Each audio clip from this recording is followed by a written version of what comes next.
Have you ever wondered what would happen if those entrusted with great power chose to misuse it, to serve their own interests rather than the greater good?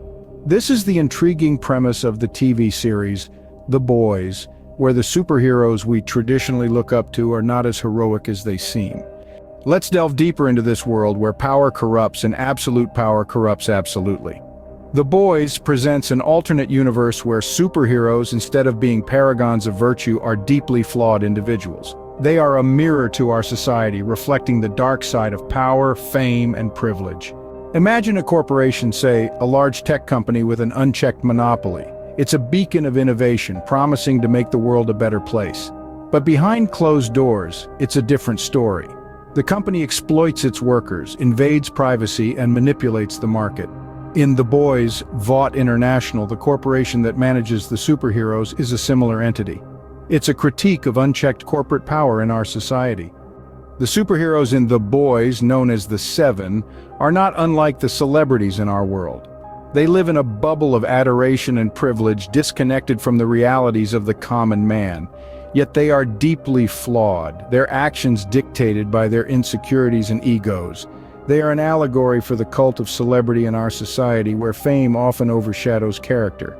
But The Boys isn't just about the corrupt superheroes, it's also about the vigilantes who challenge them. They are ordinary people without any superpowers, fighting against a system that is stacked against them. They remind us of the whistleblowers and activists in our world, who often risk everything to expose the truth and fight against injustice. In The Boys, there's no clear division between good and evil, no black and white, only shades of gray. It's a reflection of our complex world where right and wrong often blur, where heroes and villains are not always who they seem to be. As we explore the themes and characters of The Boys, it's important to remember that this is not just a story about superheroes and vigilantes.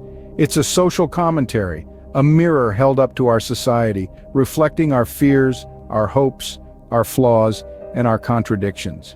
So, as you journey through the world of The Boys, ask yourself, what does power mean to you? How would you use it? And most importantly, what would you do if you were to discover that your heroes are not as heroic as they seem? In the end, The Boys leaves us with more questions than answers.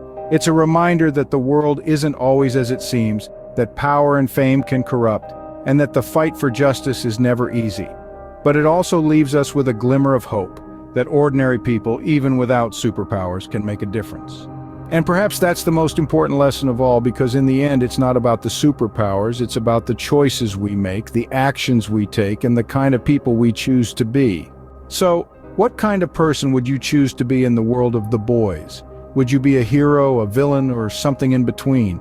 And most importantly, would you have the courage to stand up against the powerful, to fight for what's right, even when the odds are stacked against you? These are the questions that The Boys leaves us with, questions that have no easy answers. But perhaps that's the point. Because in the end, the power to change the world lies not in the hands of the powerful, but in the hands of the ordinary, the brave, and the just.